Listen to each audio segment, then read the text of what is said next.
Good afternoon, folks, and thanks for joining us. Welcome to the MMA Sucka podcast. My name is Tim Wheaton, joined as always by the editor at MMA Sucka, Frazer Krohn. Frazer, how are you doing today, sir? We were just talking off air. This is going to be a, high energy. We've got some good PFL to review. We've got a sneaky good UFC card to review. Got one championship, and we've got a Tyson Fury card, which I'll be honest now, pre-warned, I'm going to get pissed off about. But let's just get into the PFL. Let's put me in a good mood before my mood gets ruined by Tyson Fury doges or. And Lennox Lewis, Lennox Lewis doesn't say much, but he complained about this fight event, so you know it's garbage. Yeah. Exactly. So I think the theme of 2022 for you and I, when I was looking back, is that we've made the case for somebody else, and then the other person has won. Like, we really detailed why Islam Makhachev is going to win that fight, and then we picked Charles Oliveira. We actually detailed why Alex Pereira is going to win his fight. And then we picked Israel anyway.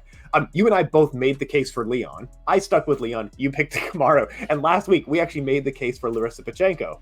And then we were like, yeah, but Kayla's going to win. If we just committed to our own analysis, we would have looked like geniuses this year. But every time we're like, here's probably why the other person's going to win. But anyway, Larissa Pacheco defeated Kayla Harrison. Frazer, what's going on?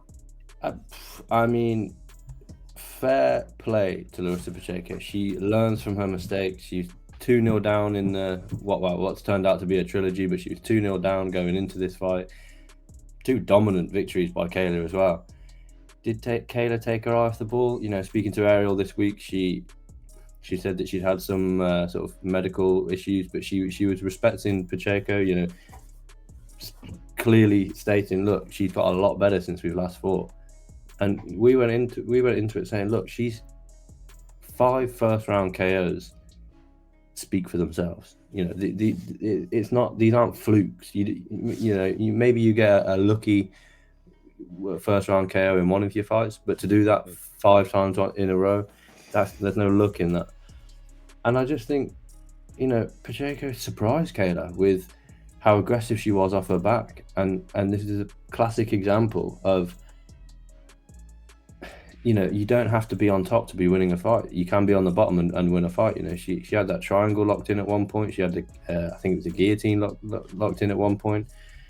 She was just very active off her back with strikes. You just look at the significant the ground strikes landed.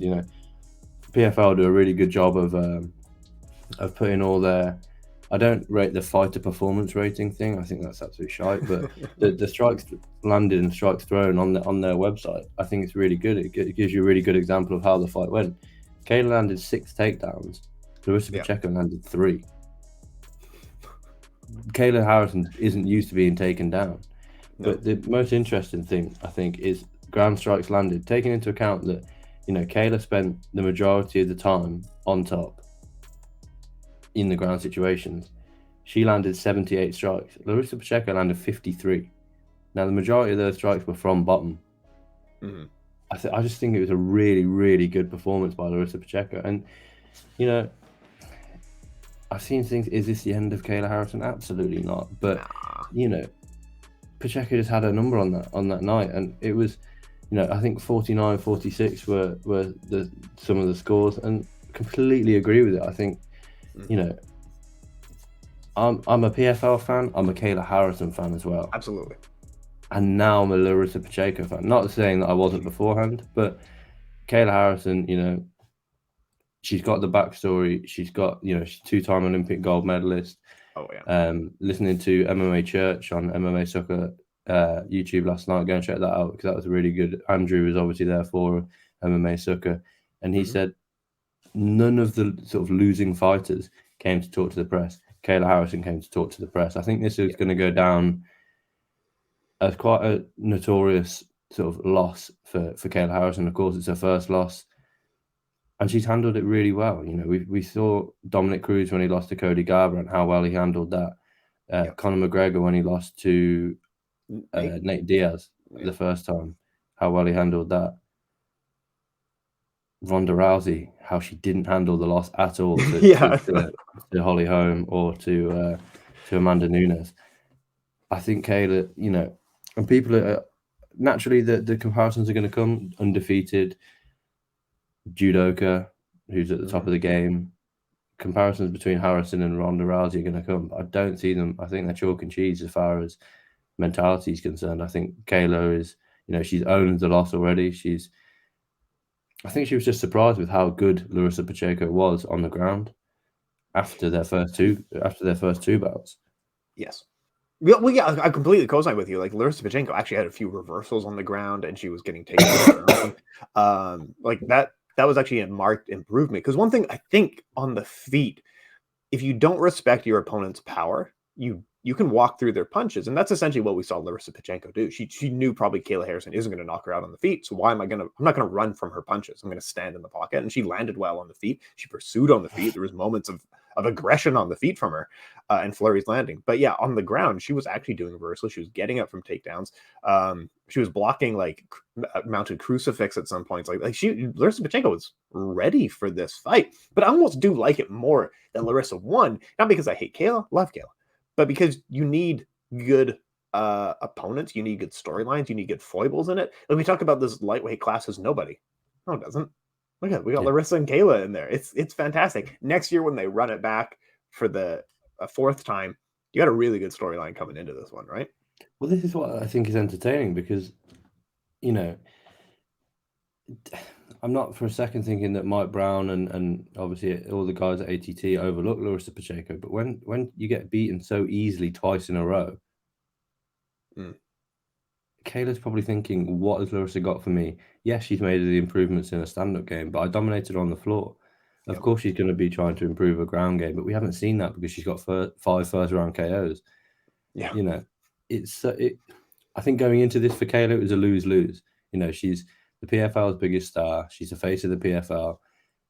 She spoke to Ariel saying that she didn't get any of the pay-per-view points. She didn't get paid any extra for the pay-per-view, but she's having to do all the media surrounding it. She's already beat Pacheco twice. If she beats her a third time, she almost has to finish her to show that just how good she is in comparison to Pacheco.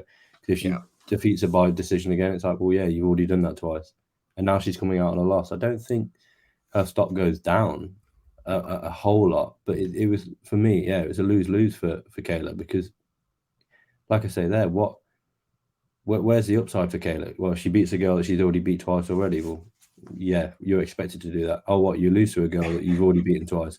Why have you lost to her? What, are you regressing? Blah, blah, blah, blah, blah. But it's interesting that you say we think we'll see a fourth fight next year because Kayla openly said that she's not entering the tournament next year. What? So whether they'll just have a one-off rematch, but it won't be for the belt next year. I know, I don't even know if they'll do a 155-pound tournament next year. With obviously they're bringing in the featherweights with Aspen Ladd and Julia Budd competing on this card. Yeah, but with no Kayla, do you do that? There's not there. These are the two of this weight class, right? Exactly, and Larissa can make 145, so maybe she, we haven't seen her make 145 for a long time, but it's worth noting that she did compete at 145 on Tough. She lost to, I think, Macy Cheerson on Tough. She's got a loss to Jessica Andrade, who is a 115-pound fighter now. Like, it's worth remembering that. So Pacheco can make 145. So maybe she enters herself and looks to become a 2-weight PFL champion, something that Kayla hasn't done. And maybe she steps out of, because let's be honest, she's creeping now, and she's close to stepping out of the limelight of Kayla Harrison. Obviously, you're going to be in the limelight of Kayla Harrison. You're the two best girls in the division, and Kayla has dominated you in 2 fights. You've now, let's be honest, it wasn't a close fight. Kayla knew standing, we've all seen when the official announcement is made. Kayla knew she'd lost that fight. Yeah. It wasn't close. So Larissa Pacheco is creeping. She's soon to be stepping out of the sort of shadow of Kayla Harrison and becoming a 2-weight tournament champion in PFL will certainly do that. And I think that's probably the route that Larissa goes down next season. Oh, absolutely. Man, could you imagine like dropping out of the UFC because of losses and then she wins its second PFL title and winning $2 million total? Like, free agency has worked for some people. Free agency has been so good for some of these fighters, right? But I do want to talk about Kayla Harrison and how it feels like she is just like, the story of her career is that she's extremely good fighter and extremely good judo fighter and like a great person overall with stuff with her family and stuff with her foundation, things like that. But he also seems like a fighter who, when we look back, in like 5 years, we're always going to talk about the missed opportunities more than what happened in the cage. She was that they had the Amanda Nunes contracts written, just the ink wasn't dry yet, and then Juliana Pena got in the way. They were looking at that Cyborg fight pretty closely. Larissa Pacheco got in the way. What is the future of Kayla Harrison? I think I really don't know because, like I say, I'd be confident. Well, this is her speaking before she lost in the tournament. Right. Whether that reignites the fire and she enters herself into the tournament next season, I'm not quite sure. But speaking before she lost, when she was the 2-time PFL champion, when she was undefeated at 15-0, she said that she wouldn't be competing in the tournament structure next season. Now that she's lost, does that change her mind? That might, light a fire under her backside, for want of a better word, and really get her to, reignite that fire, reignite that passion, that drive to try and prove that, that was a blip last season. I am the best. If not, do the PFL do one fight contracts for a Chris Cyborg? Kayla definitely needs to fight somebody before she fights Cyborg, because she was getting lit up on the feet from Pacheco. Again, just throwing it over to the stats. The strikes landed on the feet. She was outstruck by Pacheco pretty convincingly. She was not dropped with a leg kick, but Larissa Pacheco timed the leg kick phenomenally and essentially knocked Harrison down. Caught her as she was stepping in and knocked her down. I think that was the second or third round. So Cyborg fight, really, there's no wind in those sails after this fight specifically for like those reasons, right? We're looking at that like Cyborg could do that probably. Aspen Ladd had her words to say. We won't go into the Aspen Ladd fight because there's far better fights on this card. But Aspen Ladd beat Julia Budd by split decision in a PFL debut, which, to be honest, is a really good win. Julia Budd, long time Bellator champion, obviously lost to Cyborg. I think she lost to Caitlin Young in the PFL, either a debut or last time out. And she's not a bad fighter. She's a natural 145er, and for Aspen Ladd to beat her is impressive. But Aspen Ladd came out and said, "Look, the girls that Kayla Harrison's fought, the girls that Larissa Pacheco's fought, they're not on my level. They're not on the same level as the girls that I fought. So maybe Aspen Ladd versus Kayla Harrison." Aspen, obviously, we saw that fight. It was instantly forgettable. If it wasn't her debut, I don't know if anyone would even remember that she fought on the card. But she essentially pressed Julia Budd up against the fence for 15 minutes. But and when she did get the fight to the floor, it was uneventful. You're not going to be able to out-clinch Kayla Harrison. Harrison Imagine looks slightly vulnerable. Sorry. Go ahead. No, I'm saying Harrison looks slightly vulnerable on the ground against Pacheco. So why couldn't Aspen Ladd do that? The weight would be an issue for me. 145, 155. Yeah, true. I think Harrison can make 145, but again, she's coming to the sort of twilight of her career. She said that she trains 2 a days now. She wants to go down to training just once a day. So, is she going to be putting in the work to get it down to 145 to fight Aspen Ladd, who, it'll be a main event, but it's not a huge fight for Harrison. But it's certainly is it a step up in competition from Pacheco? On the ground, I'd say yes, but on the feet, Pacheco, I think, finishes, or at least deals with Aspen Ladd pretty handily.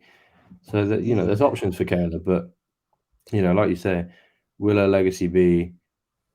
She almost got the big fight every time. I know.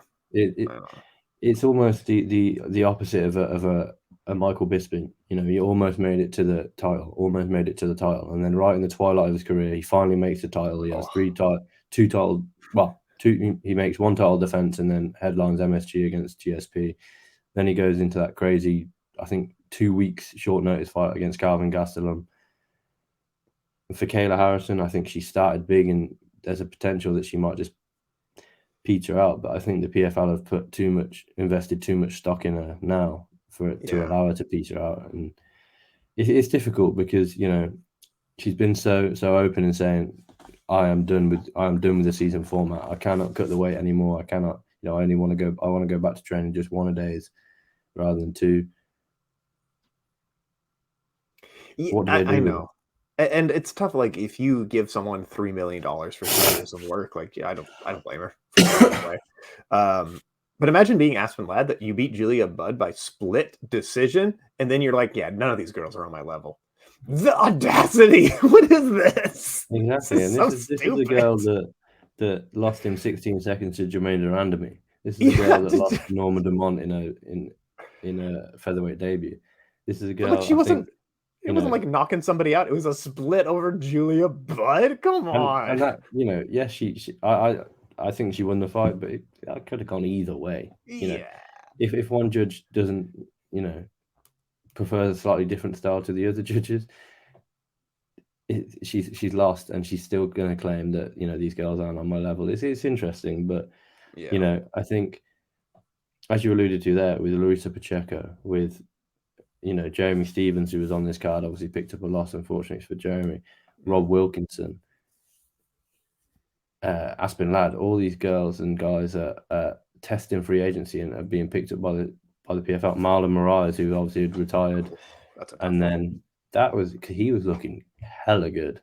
He always is. He could And be. then we said, haven't we? If he was allowed to be an MMA fighter with boxing rounds, 3-minute rounds, he's world champion in the UFC. Actually, But he beats Cejudo. He beats everybody in front of him. it's those last 2 minutes of the 5-minute round that just seem to come around every single fight and bite him on the ass. And then that's what happened against Shayman Moraes. So he looked good. But yeah, going back to the point, these are the guys that are all testing free agency and being picked up from the PFL, and nobody has made a worse decision than Dana White in not signing Brendan Loughnane. Go on with this one. And What a Brendan highlight. Loughnane can, he is the definition of everything happens for a reason. Let's not forget what we're alluding to here is obviously he had his chance on the Contender Series, dominated his opponent. I can't remember the opponent now, but dominated his opponent. Shot for a takedown in the last sort of 10 seconds, and Dana White didn't like that. This is Dana White, a guy who gave Islam Makhachev a title shot off, having never beaten anyone in the top 10, who constantly shoots for takedowns. This is Dana White that tried to eradicate John Fitch from the UFC. This is Dana White that it's mixed martial arts, Dana. You feel like saying if he's dominated a fight and then he wants to shoot for a takedown, let him shoot for a takedown. But everything for a reason. Brendan Loughnane signs for the PFL. Yeah. Misses out in the semi-finals last year. Makes his way to the final this year after, it was a close one. He had injuries. He had, I think, a clash of heads that got him to the final. And then in the featherweight final, he turned up. He battered Bubba Jenkins for 4.5 rounds, and then finished him in. It was in the fourth, wasn't it? Yeah, he battered him for 4.5 rounds and finished him in the fourth. Absolutely phenomenal performance by Brendan. I'm so chuffed for him. Oh yeah, and Bubba Jenkins is a tough fight. We thought it was going to be a lot closer. We thought Bubba Jenkins Brendan Loughnane just ran away with it. He made it look easy in there. It was the perfect game plan. That hit the low leg kick every time that Bubba switched stances because the leg was hurting. Yeah. Brendan would switch stances. The takedown defense looked phenomenal. I even put on our staff picks Bubba Jenkins' sad face because I thought nothing against Bubba Jenkins. I really wanted Brendan to win. Yeah. I thought Bubba, after how he looked in London, I just thought that Bubba would be able to get Brendan down and make it boring for 25 minutes. But Brendan's takedown defense was phenomenal. And how do you stop someone being able to shoot on you at pace? Hack the leg. Bubba landed no takedowns of 6 attempts. Leg strikes landed for Brendan Loughnane 56, and we saw it. We saw that they were constantly zooming in on the leg of Bubba Jenkins. It looked like he was wearing a shin pad. It was horrific, and no disrespect to Bubba, but I'm here for it. I thought that was a really, really good performance by Brendan Loughnane. And again, everything happens for a reason. Don't get signed for the UFC. He's probably gutted that night. Do you think he would have made $1 million in 2 years at the UFC? Nope. Absolutely not. Nope. He would be on 10-10 for almost 2 entire years, and then would be early. I do encourage, and this has been the line for quite a while. It's been tougher now that the UFC is so taken over, but do test free agency.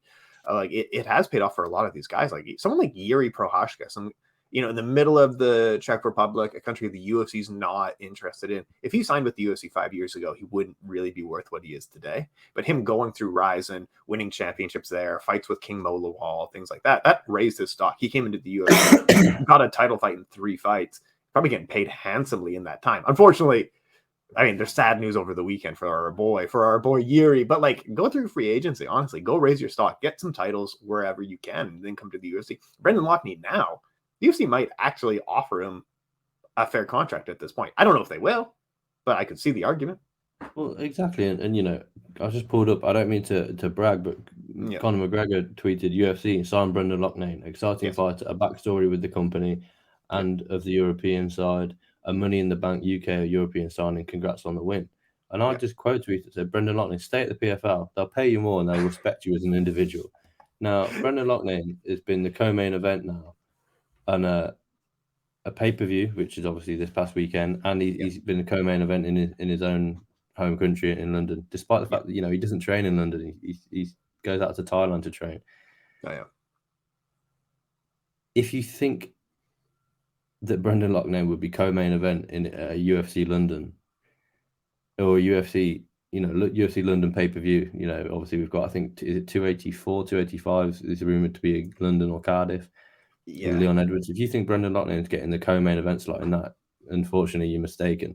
The PFL respect Brendan Loughnane. They respect the backstory, and you can tell by the way that they've put a lot of eggs in the Brendan Loughnane basket, and it's paid off. He's that fight, he's got the backstory of not making it to the UFC. If I'm Brendan, I'm making more money in PFL. I probably got just as many eyes on me whilst fighting in the PFL as I would in the UFC.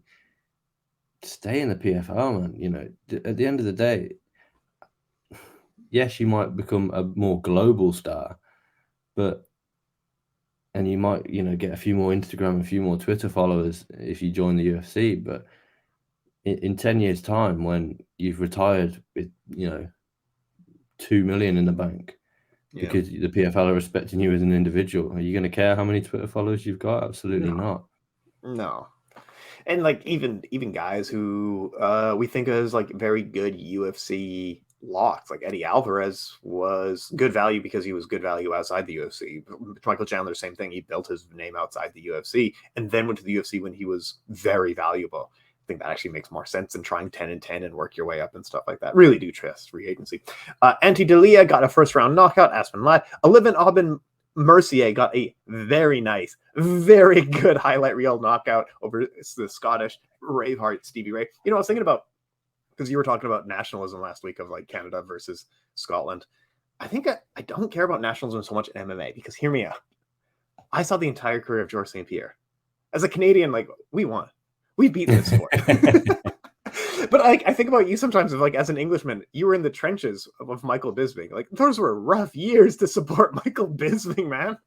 They're rough years to support Bisping. We've had obviously Dan Hardy that got to the top and then didn't quite make it. We've had Darren Till with just on a career trajectory of, unfortunately, downward spiral. We've got Tom Aspinall, who seemed to be on the brink of a title shot, goes, you can get an injury. We've got Molly McCann finally breaking into the top 15, suffers that dominant loss at the hands of Erin Blanchfield. It's been rough. Finally, we've got Arnold Allen, we've got Brendan Loughnane, we've got Paddy Pimblett, co-headlining now at 282 in a few weeks' time. We've got Darren Till returning on that card. We've got plenty of UK-based fighters, and throwing it over to the PFL, obviously, we've got Brendan. And, I'm going to keep shouting her out. We've got Dakota Ditchever, who's looking like an absolute savage. 125-pound fighters should not be able to hit that hard.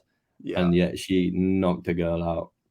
And that was a nice one. That, I think her first win, it appeared to me, correct me if I'm wrong, that she wasn't too impressed with the win. I don't think her opponent really came to fight. This one, you can tell how much it meant to her. Post-fight press conference. She got emotional, obviously, talking about how, she suffered with believing in herself. And, I'd love to talk to her and just see maybe where that stems from. I'll try and set something up with her. But definitely, where does that stem from? Because she's goddamn good. She is a quality fighter. and she's She looked got like, yeah, like legit on knockout point. power at 125, which a lot of girls don't have. You know, it's Valentina Shevchenko. How many times have we seen her knock people out with just her hands? Not I often. couldn't name you a time that, you know, yes, she knocked Jessica Eye dead with her feet. Yes, she knocked Lauren Murphy dead pretty much with, you know, she started that with her feet and then she followed it up with kicks. Yep. Dakota's got legitimate knockout power with her hands, and that I think is going to carry her far in PFL, especially when the European season starts next year. PFL Europe, it's an exciting time for someone especially of her age. You know, the PFL are putting, you know, they're investing in Dakota, and rightfully so, and she's repaying them with, you know, 2 fights, August and November, 2 finishes, really good stuff from Dakota Ditchewer. Yes. Lifetime in kickboxing. Like she's got a ton of power behind her because she was an ISCA champion professionally in kickboxing. How is she on the ground? Like a UK fighter, kickboxing background. There's a lot of reason here to be nervous about her wrestling. I mean, we've seen I can't remember Incredible win though. Just incredible win though. Holy crap, that was good. But yeah, please go ahead. Yeah, we saw I can't remember the girl's name, the Moroccan girl that she fought in her PFL debut, looked to take her down. She just got into the clinch and just brutalized her with knees. I think when she fought for UAE Warriors, I think she was tested a little bit on the ground, but you know, again, that was a win. She handled herself on the ground pretty handily, and you know, yes, she's a UK-based fighter with a kickboxing or you know, Thai kickboxing background. She's at ATT now. That's true. That's a good point. You know, she's probably fine. she's training day in day out with the killers on the mat at ATT, and you know, we've seen that she's been training with Joanna Jędrzejczyk, girl with one of the best takedown defenses in the UFC. Yeah. What a woman to model your sort of fight style off. Joanna Jędrzejczyk, right? I'm solid on the feet, and now you can't take me down. And if you do take me down, I've got girls like Erin Blanchfield. I think she was training Jasmine. Vicious. Nailed it. I know. It's that Canadian thing, you see. But you know, she's trained with high level girls, and you know, they're just 2 off the top of my head that I've seen have pictures with. Yeah, I think she'll be, you know, again, you know, they'll build her cleverly like they did with Kayla, and I think she'll be just fine going forward. But yeah, going back to the Stevie Ray fight, it's tough because, you know, he retired. He had a lot of personal demons. He had injuries. The UFC cut him because he couldn't get a visa to fight on Fight Island. So yeah, he retired from the sport. We then saw him come back in a grappling match, and then he's you know, he's beat Anthony Pettis twice, but he just looked to be outskilled in this one. I know it was an early finish, but it just seemed like the Canadian gangster. You know, you for one will probably love that nickname. You know, Aubin-Mercier really just had his number. You know, he was brutalizing with the low leg kicks, and then it wasn't like he was throwing that hook and that check hook and landing it throughout. I think it appeared to me maybe the first or second time that he'd thrown it, and it just seemed to just land. It just almost caught Stevie Ray by surprise and sent him to the shadow realm, for want of a better word. It was a beautiful knockout. It was like the way that you're supposed to throw a punch, where like that you follow through so much that it's like your opponent's head wasn't even there, kind of thing. Yeah, like it was exactly. Just, bam! It was right in there. Perfect knockout. Your opponent was completely not cold. Yeah, it was awesome stuff. And good for OAM, like another free agent, really a win story here for a guy who definitely wouldn't be doing this kind of stuff in the UFC, wouldn't be making that kind of money in the UFC, right? Same with, yeah, exactly. And the same story with Rob Wilkinson, I think, was one of the performances of the night. You know, he came off, he suffered back-to-back losses in the UFC his final loss in the UFC was he only had 2 fights. I didn't even realize he only had 2 fights in the UFC. Lost both of them via finish, but one of them was to Israel Adesanya, which has aged quite well, to be honest. It's not, as far as losses are concerned, that's not exactly a bad one to pick up. But you then look at him since then; he's finished every single fight. Every single fight that he's had, he's finished in the PFL, in local Australian promotions, and he's looked goddamn good doing it. And again, you know, these guys, Aubin-Mercier, Rob Wilkinson, Brendan Loughnane, Larissa Pacheco, Yeah. Aspen Ladd, Shane Burgos, Marlon Moraes. Great Marlon names. didn't get the victory. Jeremy Stevens didn't get the victory, but it's showing these guys and girls, the UFC isn't the be all and end all. No. If you don't make it in the UFC, Rob Wilkinson went 0-2 in the UFC. There was only 2 losses. He's 17-2 now. Yeah. And he's just made $1 million on a pay-per-view. And I don't know what his plan. I haven't seen any interviews with him. I don't know what his plans are for next year, but the chances are, he sort of dealt with everyone at light heavyweight so easily this year. Why would you not, try his hand again at light heavyweight? I think it's at light heavyweight. Was it at middleweight? It's let me just double check. Oh no, is it? Yeah, so he's fighting up at light heavy. It's 205. So why not try your hand again and just try and get another $1 million because you did so well this year. It's a phenomenal performance by Wilkinson, and again, it's just more evidence that if you don't make it in the UFC, it's not the end of the road. It's not the UFC isn't the be all and end all. Yes, everyone wants to make it to the UFC, but if you make it and get cut, it is what it is. You could be a millionaire. That's it. And I think the talent is a lot closer than people think. Of like, if you took the top 10 from any other organization and compared it to the UFC's top 10 in one-on-one competition, it's probably a lot closer. Champions are a different story, but I just mean like top 10 overall is probably a lot closer than people think. Let's look ahead to this weekend. We'll do a quick rundown for one championship, do a rundown for UFC, and then get into some Tyson Fury complaints, if that's cool. One championship, they got their double champion, Reinier de Ridder from the Netherlands. He's putting his undefeated record on the line against the interim heavyweight champion, Anatoly Malkin. This is a grappler versus a knockout artist. Both undefeated, both title holders in one. Very good contrast of styles. I am curious about Anatoly Malkin dropping down to light heavyweight. That'll make this fight very interesting, but I gotta think Reinier de Ridder is he's a gangster on the ground. Alicia Helen Rodriguez is finally back. 2 girls that they brought in to lose to Stamp Fairtex, and they both beat Stamp Fairtex. They're now competing in Muay Thai for the Atomweight Championship. That'll be a good one. The debut of Roberto Soldic against the undefeated Russian Murad Ramazanov, another Dagestani wrestler. I feel like when they signed Roberto Soldic, one maybe didn't want him to fight for a title. They want to embarrass him. Of like, he's a 2-division KSW champion. He's going to lose to this Dagestani wrestler. What are your thoughts on this one? Yeah, no, Reinier de Ridder, I saw an interview with him that I think we posted up on the site saying, yeah, give me Alex Pereira and Israel Adesanya in the same night. I mean, maybe, honestly. I mean, it's just, you could.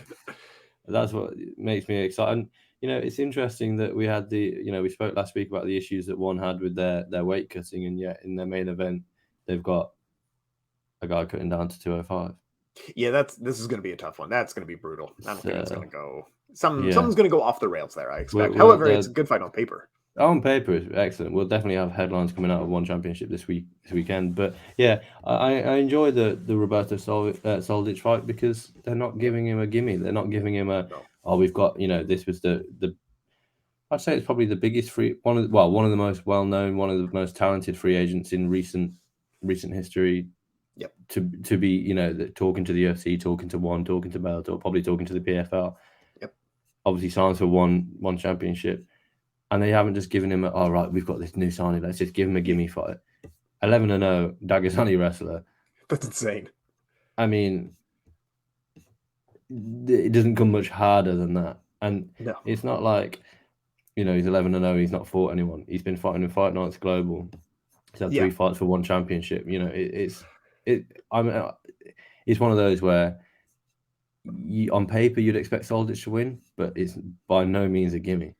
No, when I took a closer look, like you said, you're like, oh, that's a bad fight for Roberto Soldic, actually. And the winner, it is a title eliminator, so the winner will likely fight Christian Lee next as well. The next day, we got Joshua Pasiao, probably going to lose his title to the gangster Jared Brooks, and the Flyweight Muay Thai World Championship Grand Prix final with Superlek and Panpayak, which will be really fun. I think that's it for the really big ones. Yeah, one championship. These both are going to be really good. What else do you see on these ones?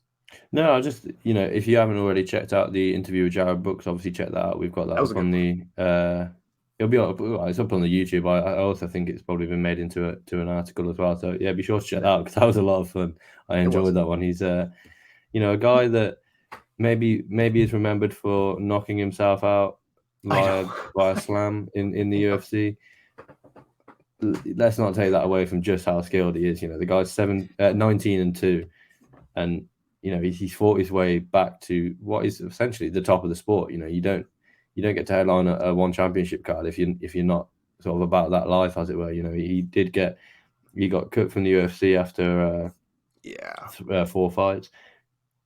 He lost a split decision to Figgy. I know.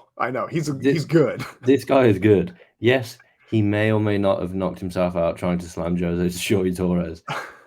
It is what it is. These things happen in MMA. It's a crazy sport. Like I say, it is what it is. But this, I didn't realize this is a rearranged fight from like June or something like that.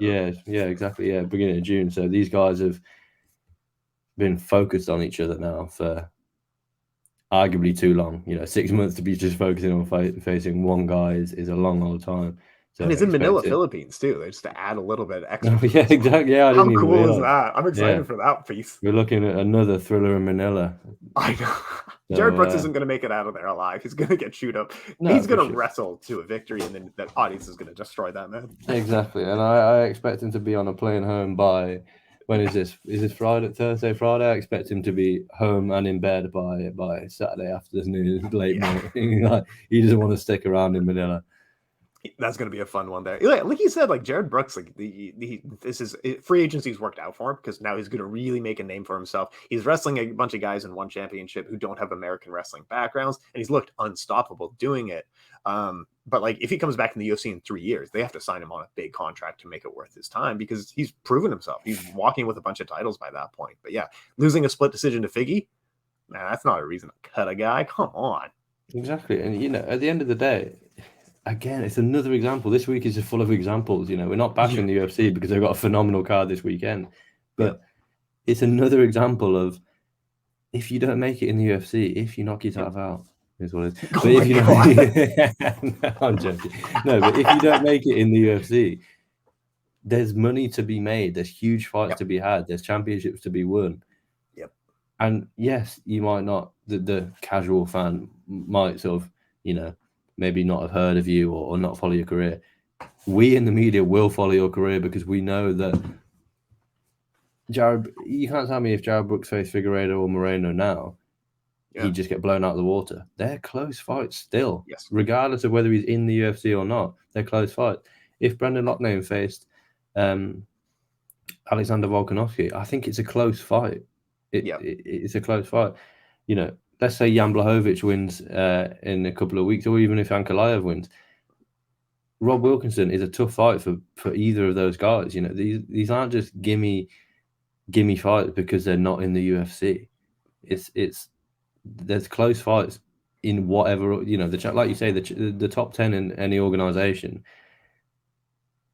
They're going to be close fights, and it's going to be they're going to be worth tuning in for. So if you can watch this one championship card.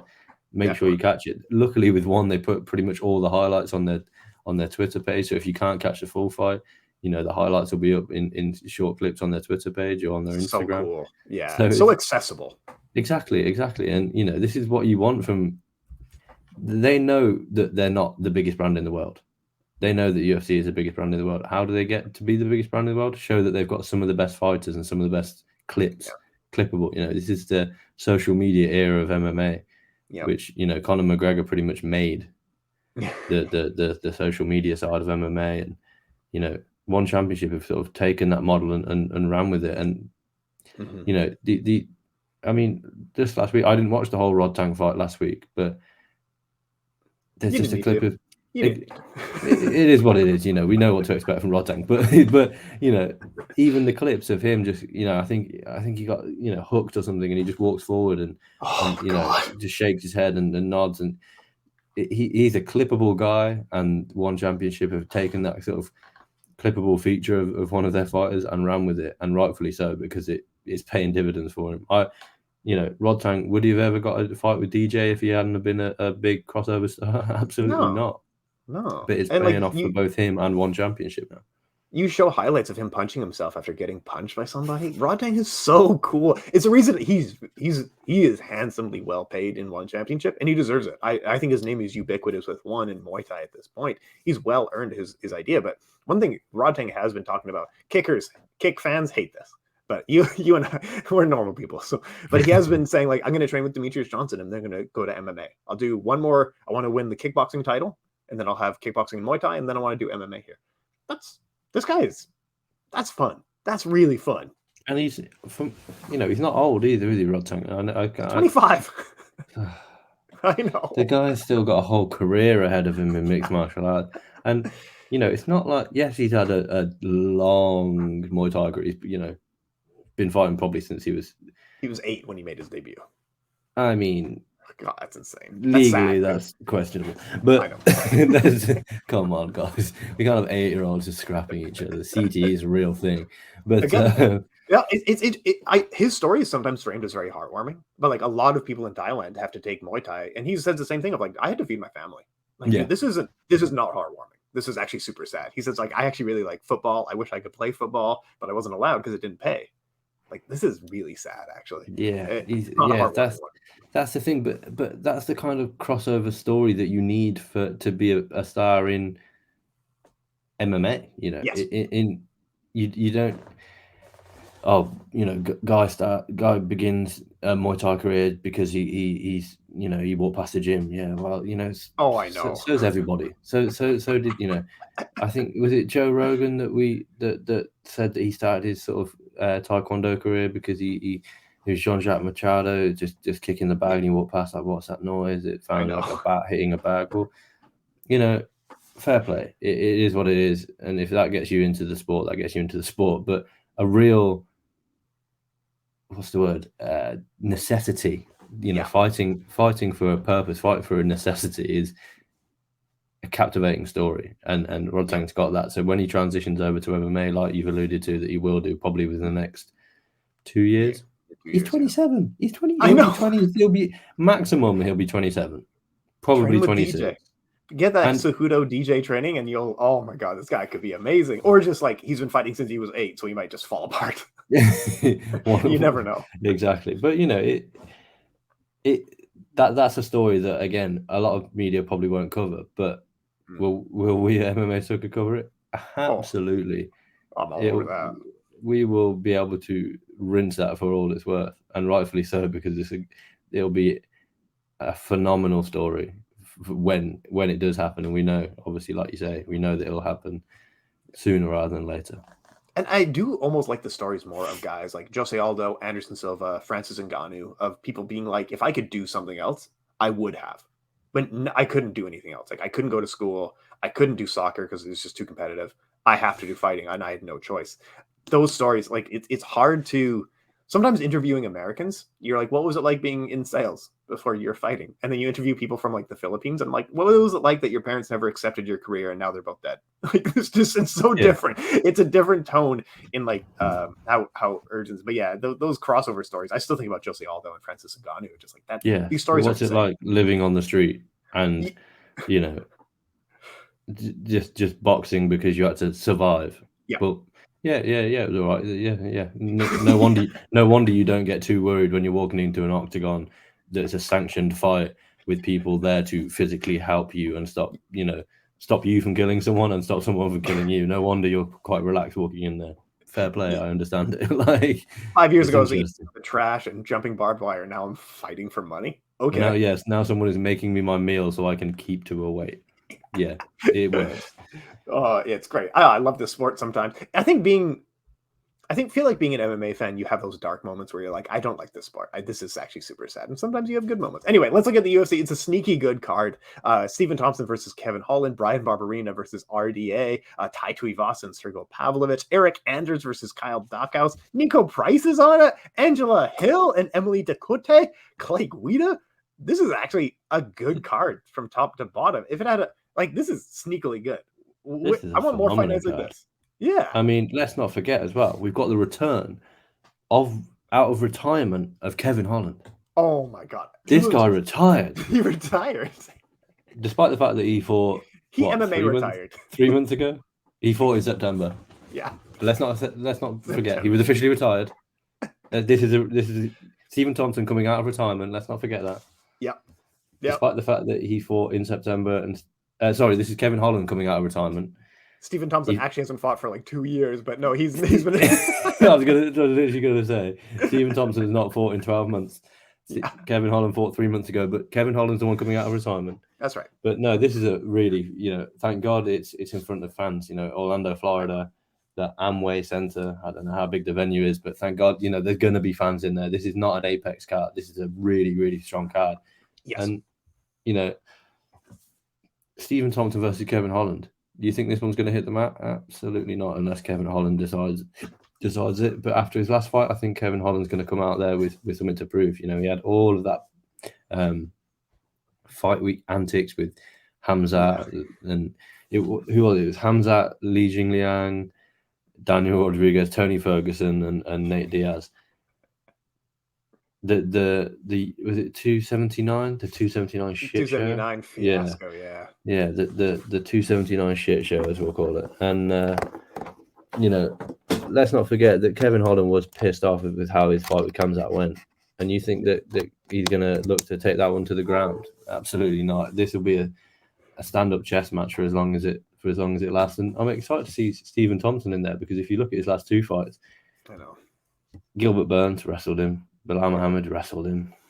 I don't know how this one's going to go, and I don't have an awful lot of analysis on it, because it's one of those where, Stephen Thompson loses to guys that can take him down, but he beats guys that stand up with him. Kevin Holland loses to guys that take him down, but he beats guys that stand up with him. These guys are going to stand up with each other. Who's going to win? I simply don't know. I'll have to watch a little bit more tape, a bit more fight week content this week, and sort of decide which way I'm going to go.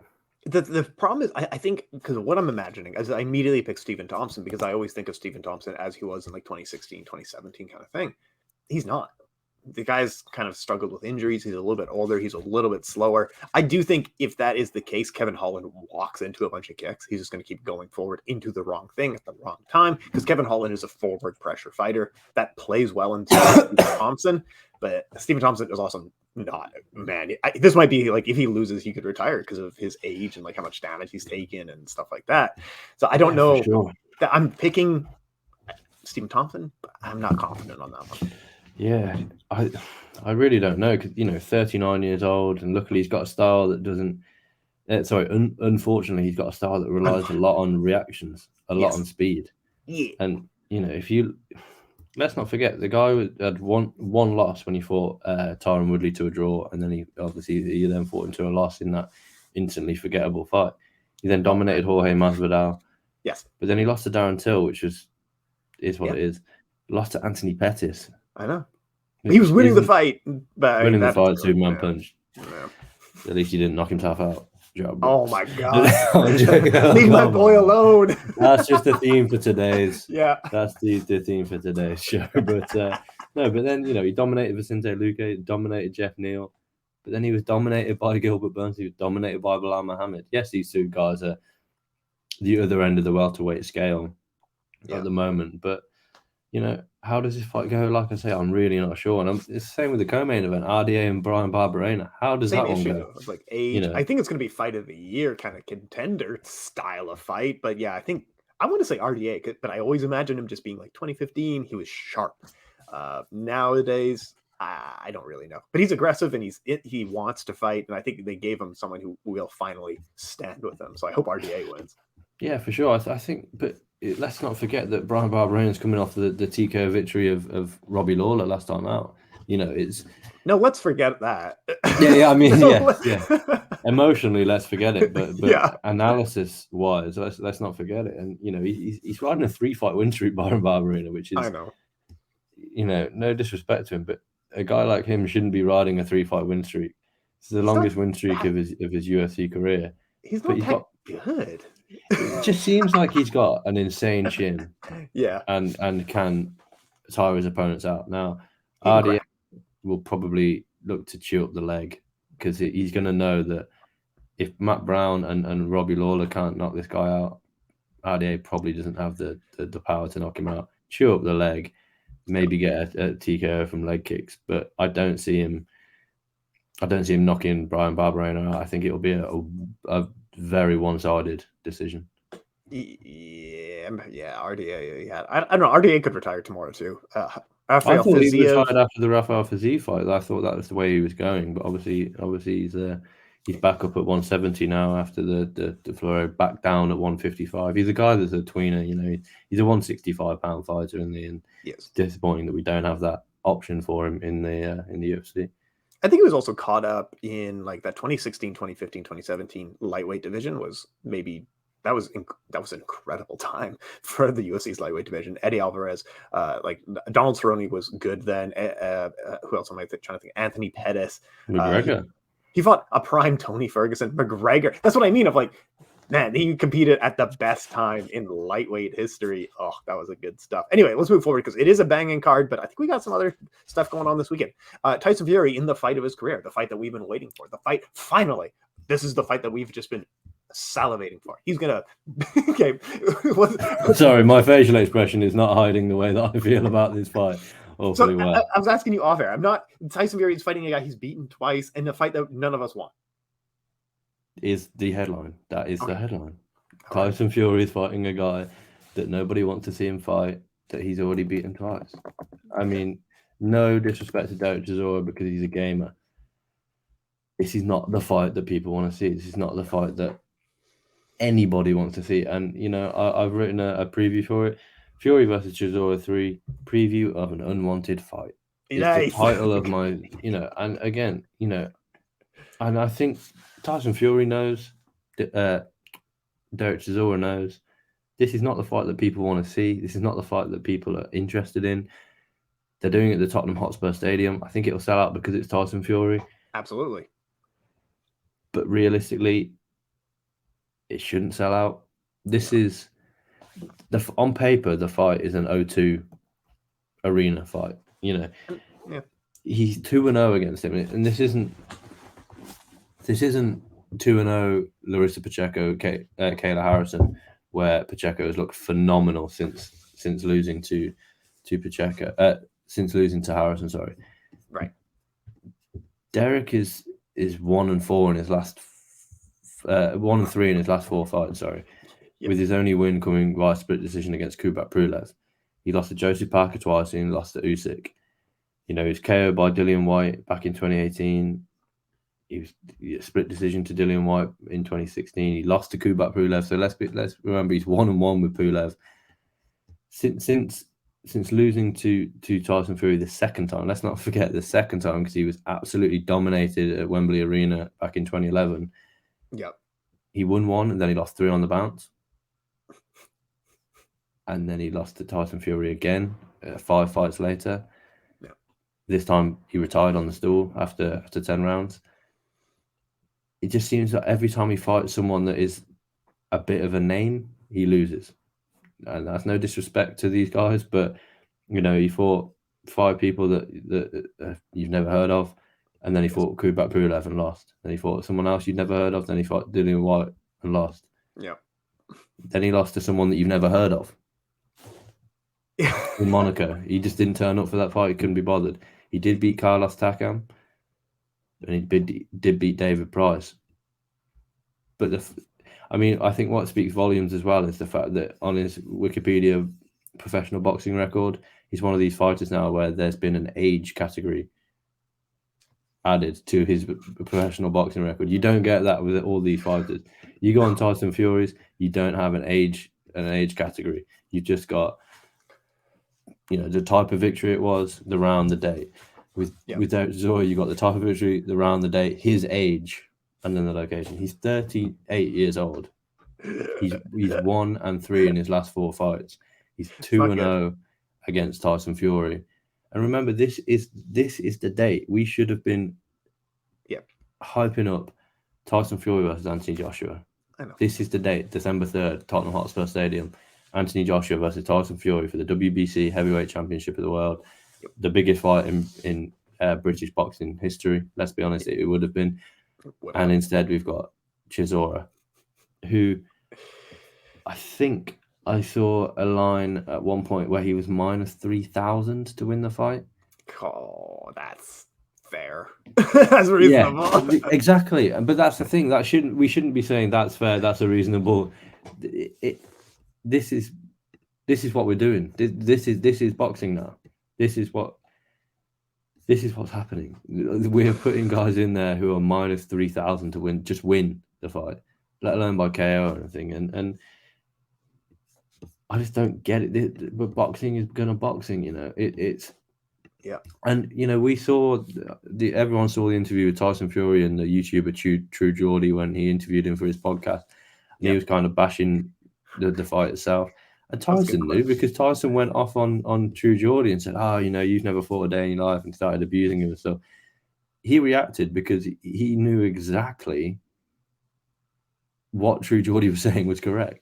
Yeah. There's a guy on the undercard, the co-main event, Daniel Dubois. I was looking at that one. I was like, this is a better fight yeah. for Tyson Fury than Derek Chisora. Joe Parker is a better fight for Tyson Fury than Derek Chisora. I'll just pull up some boxing rankings now because I can. Yeah, Chisora is not in the top 10 on the ranking. I was just glancing at. I mean, that tells you everything you need to say, doesn't it? Looking at the WBC top 10, just. Derek Chisora is not in it. He's number 13 in the WBC. You can't tell me that. Obviously, Deontay Wilder fight probably isn't the one to make, but Andy Ruiz Jr., Frank Sanchez, Makhmudov, Anthony Joshua, obviously Dillian White fought this weekend to a lackluster split decision. Martin Bacoli, Otto Wallin rematch. Luis Ortiz, Michael Hunter. You can't tell me none of these guys were free. And that's just the WBC rankings. Yeah, I know. And it's not like Deontay Wilder, where they're fighting for the third time. And you're kind of on the edge of your seat, but it sells. This one doesn't have either of those factors. Not on the edge of my seat, definitely not selling big. Like, this was just like, we booked a day. I guess we have to get a warm body. That's exactly it. We've signed a contract for Tyson Fury to fight at the Tottenham Hotspur Stadium on the 3rd of December. It's pretty much the only time we can fight at the Tottenham Hotspur Stadium in recent times because of the World Cup being in Qatar. Tottenham aren't playing week in, week out. Sure. It doesn't affect the football schedule. It's lame. It's a super lame thing. But this is, like you said, boxing is all the complaints that we had about boxing, and it sucks that it's been an actually really exciting time for heavyweights for the last 4 years. It's been really fun. You got new players in there. You have different stakes going on. You have fun storylines, and then you just have the typical BS like this. You're just fighting some guy. This sucks. But like I said, you got Daniel Dubois in the co-main event. You put Dubois in there. What's the worst that can happen? He can lose. And I think he's 24, 25? Dubois? Yeah, 25. Yeah, he can pick up his second loss. But look at what happened after he lost to Joe Joyce. Look at how he bounced back and how, 3 huge knockouts in a row, Yeah. But it sort of kind of says everything you need to know about boxing. Tyson Fury's friend, Isaac Lowe, is on the card, coming off a pretty devastating 2 losses in a row, both by knockout. The last one in particular against Nick Ball. And he's fighting a guy who's 8-4. Why bother? Nobody's interested in that fight. We know that Isaac Lowe's just going in there to try and get, another win and get back on the horse, as it were. It's just disappointing because you've got fights listed throughout the card. I mean, I think the co-main event is quite well matched, but again, the guy that Dubois is fighting, Kevin Lorena, the KO kid, went to decision in his last fight. Not quite the KO kid, but it's competitive, but it's not. I mean, it's probably more competitive than the main event. But just Tyson Fury's going in on Saturday night. Will he have trained particularly hard for this one? No disrespect to Derek, but why would you bother? He's going to go in and win this fight at a canter. If he wants to box behind the jab and dance around Derek Chisora for 12 rounds, which I can even see him doing on purpose, he'll probably do that. If he wants to go in there using that Kronk Gym style and knock Derek Chisora out, he'll do that as well. He literally can do whatever he wants with Derek Chisora, as we've seen in the past 2 fights when Derek was in his prime. Derek is way past his prime now, and yet these two are still fighting. And I mean, I wouldn't even say if you got sensible money, put it on Tyson Fury, because it's not even worth. You put £10 on, you'll probably get £10, 10p back. It's not even worth putting money on Tyson Fury to win, because he will win. But the risk, the most entertaining thing about this fight is whether it's probably going to be his ring walk for a start, but it's whether he decides to essentially piss the fans off and jab Derek Chisora's head off for the entire 12 rounds, or whether he looks to go out there and blow him out in 1 or 2 rounds. It sucks that we couldn't get the contract. It's so stupid overall that we couldn't get the fight we actually wanted. It's one of those, like, we have to have this fight or else you feel cheated historically looking back. We're always gonna wonder of, like, the Tyson Fury versus the other heavyweights. Usyk would have been amazing. The other English guy, who now I forget his name, even though we mentioned him a bunch of times, would have been incredible. Joshua. It would have just been absolutely outstanding. It's a cheat that we haven't got that fight already. It's a cheat that we didn't get the fight when we wanted it. But we're on our 3rd round of, like, we still want the fight. I'm not getting it. But the biggest slap in the face, I'm looking at Ticketmaster now. Spice isn't sold out at all. We're 5 days away from it right now. You can get tickets that are not scalper seats on the ground. Like, this place, Tottenham Hotspurs, is going to be a quiet stadium that night. And it's a huge stadium. Yeah. We saw Joshua Usyk in the stadium, I'm pretty sure. Yeah. It was good. When it's sold out, it's so good, but this doesn't look like it's even half full at the moment. Like, I can buy a regular ticket for like $65, 65 quid. It's not good. That tells you everything you need to know. 63,000, I believe. We won't know ticket sales until the night. I'm sure by the time it comes out, it'll be closer to being sold out because we're still 5 days away. But if this was another fight, they would have been sold out by now. I think they're lucky, and they've done it cleverly, that they're making the fight on a day that England aren't playing, because I think if England football team was playing at 7 o'clock in the evening like they are tomorrow night, this fight plays second fiddle to that. But it is what it is. That, like we always say, boxing gonna boxing, and I'm sure we bashed it, and I'm sure Derek Chisora is gonna knock him out. But I really hope so. I hope Monday we talk about this amazing thing that Derek Chisora did, and he's never going to be able to do it again. He found his Buster Douglas moment. Yeah, for sure. And we'll be back next Monday breaking that down. Looking forward to UFC 282, which is. Oh man, it was good. It was really good. Now not so much. A little bit of a sour taste because I wanted to see Jiri Prochazka fight again, but it is what it is. It's still a good card, top to bottom. I think it's still quite a strong card, but we'll be breaking down this sneaky good. If you watch one card this weekend, don't worry about the Chisora Fury fight, because spoiler, Fury wins it at a canter. But the UFC card is really good, top to bottom is really solid. As Tim was alluding to there, we've got Tracy Cortez versus Amanda Hebas. That's right down on the prelims. Probably the first big test of Tracy Cortez's career. Darren Elkins is never in a boring fight. Mark Jacasey, this new wrestling heavy Mark Jacasey taking on Michael Johnson. Clay Guida, Scott Holtzman, Angela Hill. I mean, Nico Price. When has Nico Price ever been in a boring fight? I know. Jack Hermansson taking on Roman Dolodzi in a late notice. Obviously, he's meant to be facing Derek Brunson. Derek's out. And let's not forget Tai Tuivasa, who was on the brink of a title shot, only lost to Cyril Gane in Paris on the September the 3rd. Knocked Cyril Gane down in that one, taking on Sergei Pavlovich, who I don't know if he's any good or not, because that win against Derek Lewis was way prematurely stopped, in my opinion. When he fought Shamil, of course he knocked him out. I'm not even going to try and butcher his second name. Barakimov. But then in his debut, he's handed Alistair Overeem, is absolutely dominated. That's a rough one.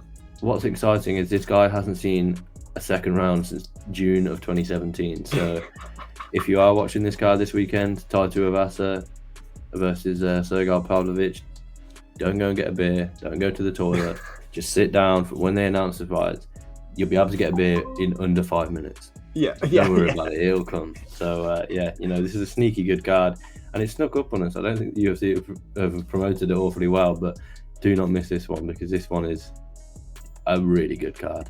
And people will actually be in the audience for it too, which will be a relief to hear. But yeah, I think that's it for the week. We covered a bunch of stuff, PFL and all that stuff. Author stuff will be down below, so make sure to check out what we're writing this week. Fraser, what else have we got going on?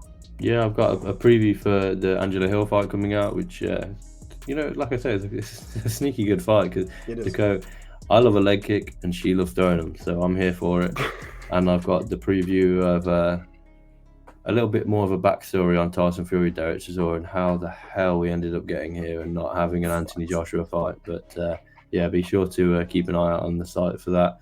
And the YouTube site as well. At the moment, plenty of stuff's going up on the YouTube site. We had Andrew get the post-fight press conference with Kayla Harrison, which is a really eye-opening post-fight interview after her loss to Pacheco this weekend. So check that out. And it's the YouTube channel's really kicking off, so be sure to subscribe to that so you don't miss anything. Thanks so much for your time, Fraser. Thank you, mate.